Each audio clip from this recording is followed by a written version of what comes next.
नमस्कार। तबसरा आज दोपहर तक में एक बार फिर आपका स्वागत है और मैं हूं दर्शपाल गुप्ता और मेरे साथ हैं वरिष्ठ पत्रकार सतीश वर्मा जी। सतीश जी, जम्मू कश्मीर को लेके कुछ ऐसी खबरें हैं जो आज भी चर्चा में है जी। सबसे बड़ी खबर यह है कि पिछले 10-15 सालों से कुछ ऐसे टीचर हैं जो स्कूलों से गायब हैं। उनके ऊपर कोई एक्शन नहीं लिया गया। वो स्कूल में नहीं आते थे और उनकी तनख्वाह निकलती थी। क्या काम कर रहे हैं किसी को पता नहीं है। उसके ऊपर एक एक्शन लिया गया। और दूसरी बड़ी खबर यह है कि जीओसी जो हमारे नॉर्दर्न कमांड के हैं जनरल लेफ्टिनेंट जनरल जोशी, उनकी जगह नए जनरल आए हैं उत्तरी नागरिक कमांड के। और उससे बड़ी खबर यह है कि इस बार जो नई गाइडलाइन इशू की है लॉकडाउन को लेके, अब शुक्रवार फ्राइडे शाम 9 बजे से लेके मंडे सुबह 6 बजे तक लॉकडाउन रहेगा। सैटरडे और संडे रात को उनका कर्फ्यू भी जारी रहेगा। ये नई लॉकडाउन है। और जैसे हम रोज ही बात करते हैं अनरेस्ट की जम्मू के अंदर, आज भी जम्मू के अंदर बहुत से प्रोटेस्ट हुए स्टूडेंट्स के, नौकरियों के लिए बहुत से। हर रोज का ये मामला है। जैसे पिछली बार भी हमने कहा कि बहुत ही बच्चों में अनरेस्ट है, हर एक में अनरेस्ट है। उसको लेके काफी प्रोटेस्ट हुए। तो सबसे पहले हम बात करते हैं उन टीचर्स की जो स्कूल में उनकी हाजिरी लगती है, उनकी सैलरी निकलती है, लेकिन वो 10 से 15 साल तक स्कूल में कभी गए ही नहीं। पता नहीं कहाँ हैं, क्या बने हुए हैं, क्या नहीं बने हुए। उनके ऊपर सरकार ने अब एक्शन लेना शुरू किया। उनमें से 48 जो है शिक्षक जो है उनकी नियुक्तियां रद्द कर दी गई, उन्हें निकाल दिया गया है। और बाकी जो 28 और है, 28 और है, उनको भी, उनके ऊपर भी जल्दी ही कार्रवाई होगी। उनके बारे में छानबीन की जा रही है। नहीं, आप बिल्कुल ठीक कह रहे हैं। देखिए, एक बात तो माननी पड़ेगी कि यूटी बनने के बाद इस प्रकार की कार्रवाइयों को गति मिली है। जो लोग अपने कर्तव्य को नहीं समझते, खासतौर से मास्टर जो कि भारत के युवाओं का निर्माण करना जिनकी जिम्मेदारी है, अब वो राष्ट्र के निर्माण में लगे हैं कि राष्ट्र के खिलाफ लगे हैं, ये एक संदेह की चादर बिछी हुई है। तो मैं समझता हूँ कि जब से ये लेफ्टिनेंट गवर्नर आए हैं मनोज सिन्हा, ये लगातार ये कवायद जारी है। पहले वो लोग निकाले गए जिनके परोक्ष अथवा प्रत्यक्ष रूप से अलगाववादियों या आतंकवादी संबंध थे। पुष्ट उनके पास जानकारी थी खुफिया एजेंसियों के जरिए। अब ये जो जिस प्रकार 48 टीचर लापता है 5 से लेकर 15 साल तक, बड़ी हैरानगी होती है। कहने में तो बड़ा आसान है, 5 से 15 साल का कितना बड़ा समय है।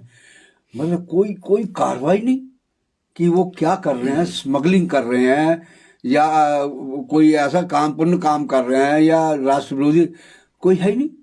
तो मैं समझता हूँ कि ये इसके लिए अगर ये खबरें सच है, अगर हम कह रहे हैं, तो इसके लिए हम कहेंगे कि उपराज्यपाल शासन को साधुवाद कि उन्होंने ये जहमत उठाई, ऐसे लोगों को चिन्हित किया एजेंसीज के रिपोर्ट पर, अपनी जांच के रिपोर्ट पर, और 28 को तो गुड बाय कर दिया, बर्खास्त कर दिया।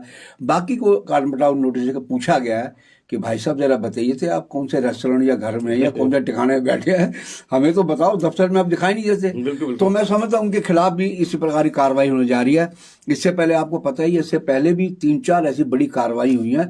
उन कार्रवाइयों में तो सीधा वो आतंकवाद लगाव से संलिप्त पाए गए। मैं हैरान ये हूँ कि सलाउद्दीन के बेटे जो हैं, जिनको एनआईए ने पकड़ा, यहाँ की हुकूमत क्या कर रही थी? इनको यही नहीं पता कि मनी लॉन्ड्रिंग हो रही है, टेररिज्म को बढ़ावा दे रहा है। केवल इतना एक बात हम जरूर कहेंगे कि ऐसी कार्रवाई एक बार जब मुफ्ती मोहम्मद सईद चीफ मिनिस्टर थे, तब उन्होंने कवायद की थी। उन्होंने भी लेकिन वो डेडवुड थे, वो एंटी नेशनल एलिमेंट नहीं थे। लेकिन कानून के खेल में, शतरंज में वो उसका सहारा लेकर फिर आके बहाल हो गए। तो कई बार हुकूमत, ऐसा नहीं है कि सारी हुकूमतें गड़बड़ वाली हैं, अच्छी हुकूमतें भी आई हैं, मुफ्ती साहब ने कार्रवाई की। लेकिन अब जिस तरह से कार्रवाई हो रही है, मुझे लगता है ये पूरे कानूनविदों से राय ले ला के, ताकि इनका कोई रास्ता ना बचे, तो एक चौतरफा घेर के इनको निकाला जा रहा है। हम समझते हैं जरूरी भी है। जो मास्टर अगर ये करतूत करेंगे, 5 से 15 साल तक गायब हैं, कोई पूछने वाला नहीं है, तो मैं समझता हूँ इसके लिए हम तो शासन से कहेंगे, प्रशासन से कहेंगे, आपको साधुवाद। आप अच्छा है कि आप सफाई अभियान कर रहे हैं, ये बढ़िया सफाई अभियान है। और लेकिन ये भी जरूर है कि हमें ये भी देखना पड़ेगा बारीकी से कोई इस निकाले जाने में कोई ऐसा बंदा ना हो जाए कि जिसको कोई अपनी आपसी दुश्मनी की वजह से कोई टारगेट कर रहा हो। बिल्कुल बिल्कुल सही कहा आपने। जी। जैसे हमने कहा कि जीओसी नार्दर्न कमांड जो जी। है वाईके जोशी जी उनकी जगह ने नार्दर्न कमांड के जीओसी जी उनको नियुक्त किया गया उपेंद्र त्रिवेदी जी को। जी तो वो आज उससे वो शाम को वो चार्ज ले लेंगे नार्दर्न कमांड का। बिल्कुल। देखिए हमारी जो है 2 कमांड बेहद महत्वपूर्ण मानी जाती है। वेस्टर्न कमांड जिसमें राजस्थान आता है, पंजाब आता है, और ये जो हमारी नॉर्दर्न है ये तो हाइपर सेंसिटिव है। जम्मू की 16वीं कोर, कश्मीर की 15वीं और लद्दाख की लेह की 14वीं कोर। तो इन तीनों कोर के जो हेड हैं हमारे आज बदले, शाम को सुना है कि शाम तक ये बदले आएंगे। वाईके जोशी की जो लेफ्टिनेंट जनरल जीओसी हैं उनकी जगह उपेंद्र द्विवेदी आ रहे हैं नए जीओसी बन के। तो ये एक रूटीन मैटर है जी जी कि इतने अरसे तक रहेंगे, उसके बाद फिर उनको नई जिम्मेदारी, जोशी साहब को नई जिम्मेदारी दी जा रही होगी। तो मैं समझता हूँ जरूरी भी है, क्योंकि जिस प्रकार बॉर्डर के ऊपर, बॉर्डर पार जो है एलओसी हो या आईबी हो, तो हालांकि आईबी बीएसएफ देखती है जी जी लेकिन बी लाइन पे आर्मी बैठी है, बीएस आईबी पे भी हमारी, क्योंकि उसके पीछे आर्मी होती। तो मैं समझता हूँ कि एक रेगुलर कवायद है। और जिस प्रकार का उपेंद्र द्विवेदी जी का प्रोफाइल है, वाईके जोशी साहब और जितने जहाँ पर हमारे जीओसी रहे हैं एक से एक गजब के रहे हैं और उनके अंदर क्षमताएं ज़बरदस्त भरी हुई थी। और उपेंद्र द्विवेदी जी के बारे में भी सुना जाता है कि एक बेहतरीन सैन्य अधिकारी हैं। तो उम्मीद की जानी चाहिए कि ये जब आएंगे इनका भी उसी प्रकार रहेगा ऑपरेशन ऑल आउट की तरह, कि जो टेररिस्ट हैं, जो अलगाववादी हैं, उनको सबक सिखाया जा सके। तो आज प्रशासन ने नया जो निकाला है वीकेंड का, जो इस बार फ्राइडे को 2 बजे नहीं, रात के 9 बजे से लॉकडाउन रहेगा, जो उसके बाद मंडे तक रहेगा।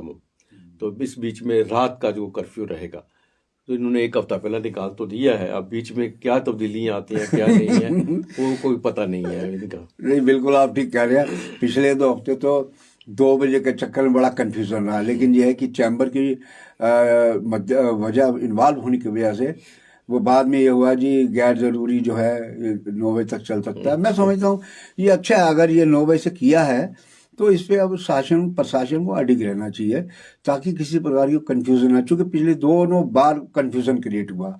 जिसको मान लो कहीं जाना था वो मुगालते में कहा यार 2 बजे बाद तो कर्फ्यू लगना, क्यों जाएं, जरूरी काम भी लोगों ने छोड़ दिया। तो हम समझते हैं कि अच्छा है। ऐसा भी लोग मजाक में लेते हैं कि यार क्या बात है, रात को वो फुर्सत में होता है कोरोना, जो लोगों को पकड़ता दिन में भी बिजी होता है। तो मैं समझ अच्छी कवायद है, लेकिन इस पे इनको अपना अडिग रहना चाहिए। सी जी, हम बार बार जैसे कह रहे हैं कि पता नहीं क्या बात है, अभी अनरेस्ट बहुत है। आज उसका भी एक देखने को मिल रहा है कि क्लास 4 को लेके, उनकी अपॉइंटमेंट्स को लेके भी आज प्रोटेस्ट हुए। उस तरफ स्टूडेंट्स जो है, यूनिवर्सिटी के स्टूडेंट्स है, वो ऑनलाइन एग्जाम को लेके प्रोटेस्ट कर रहे हैं। दूसरे और भी जितने सीआरपी बीएसएफ के वाइस प्रेसिडेंट वो उनको भर्ती वाले हैं, वो सब प्रोटेस्ट कर रहे हैं। पर हर तरफ से ये एक प्रोटेस्ट ही प्रोटेस्ट हो रहे हैं जम्मू में। देखिए मैं तो हैरान इस बात को लेके हूँ जो सुशासन का सूचांक दिया गया जम्मू को नंबर बल मानकर, लेकिन जम्मू में हम भी साइट चेक करते रहते हैं। जितने प्रोटेस्ट जम्मू में होते हैं उतने हमारी जो बाकी जो जिले हैं 19 स्टेट के, किसी जिले में इतने प्रोटेस्ट नहीं, चाहे भले श्रीनगर क्यों ना हो।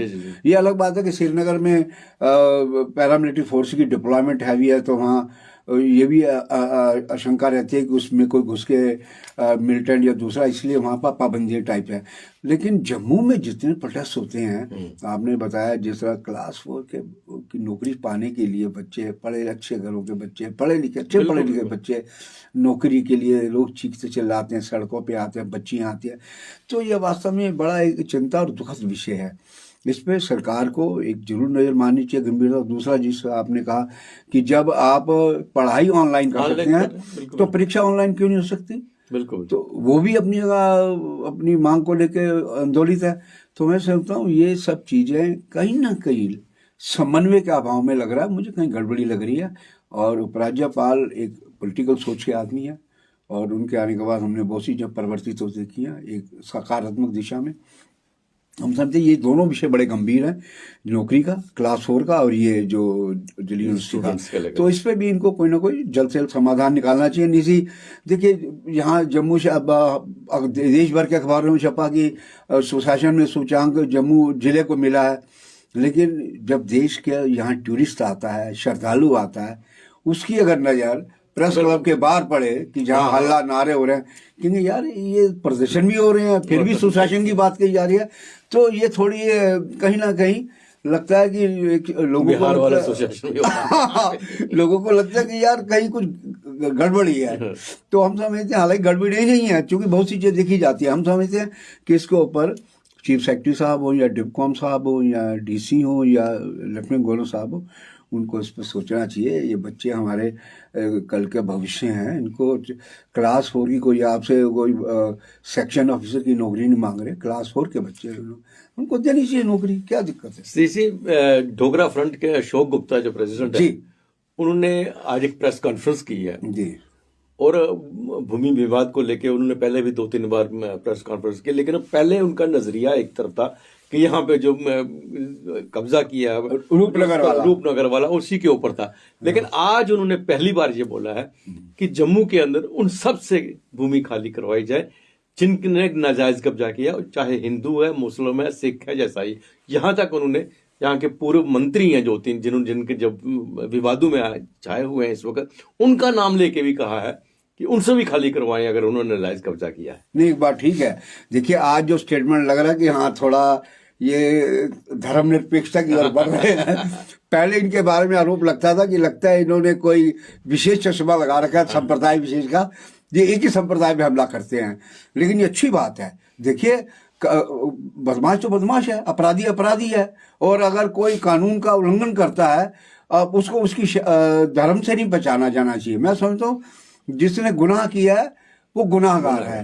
तो ये एक अच्छी बात कही है अशोक गुप्ता जी ने, एक जुझारू नेता है। हम तो देखते हैं कि अक्सर आए दिन कोई ऐसे दिन खाली जाते हो जो प्रोटेस्ट ना करते हो, और पिछले दिनों कई मामले ऐसे आए हैं जिसमें कोर्ट के भी आर्डर हुए हैं, हाई कोर्ट के डिवीजन बेंच के आर्डर हुए हैं कि कोई दिल्ली इलाका हमारी जो जम्मू ट्रिब्यूनल रिजर्व है वहाँ पर, और शेख शकील उस पर बहुत बार बोल भी चुके हैं। हम जब पहले दिन रूपनगर गए थे तो वहाँ उन्होंने कहा जी कि ताकतवर लोगों पे पंजा नहीं कभी हमला करता, वो केवल गरीब मजलूम आदमी पंजा अपना असर दिखाता है। तो उन्होंने आज अशोक गुप्ता ने मांग की है, मांग में इनकी दम है, और हम समझते हैं कि इस पे चीफ सेक्रेटरी और लेफ्टिनेंट गवर्नर साहब, चूंकि आखिरकार एग्जीक्यूशन पावर चीफ सेक्रेटरी के पास है, और लेफ्टिनेंट गवर्नर संरक्षक हैं, अभिभावक हैं। मैं समझता हूँ इनको चाहिए कि इस पे एक कड़ा संज्ञान लें और पूछें जेडीए से, खास तौर से बताओ भाई तुम्हारे पास किस किस के बारे में तुम्हारे पास शिकायतें हैं, किस किस कोर्ट के कौन से ऑर्डर हैं, वो एक एक ऑर्डर निकलवाएं और उस पर कार्रवाई करें। बिल्कुल बिल्कुल।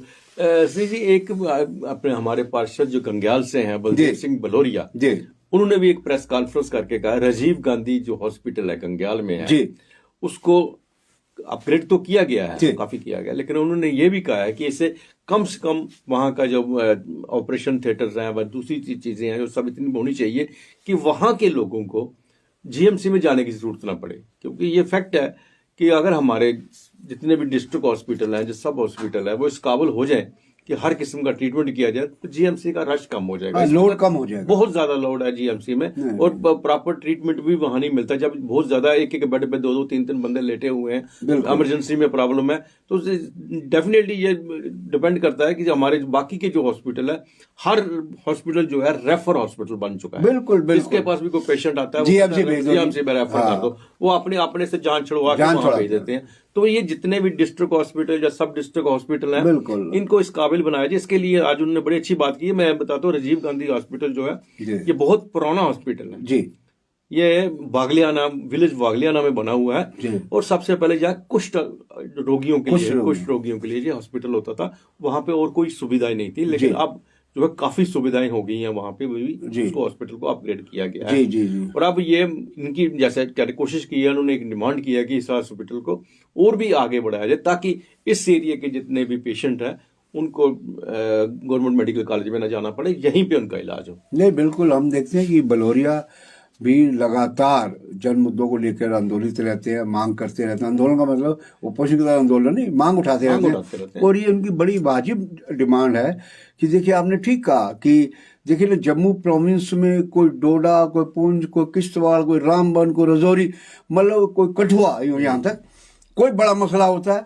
वहां उनके नियंत्रण में नहीं आता, भेज दो जम्मू, बिल्कुल। क्योंकि सबसे बड़ा सरकार है।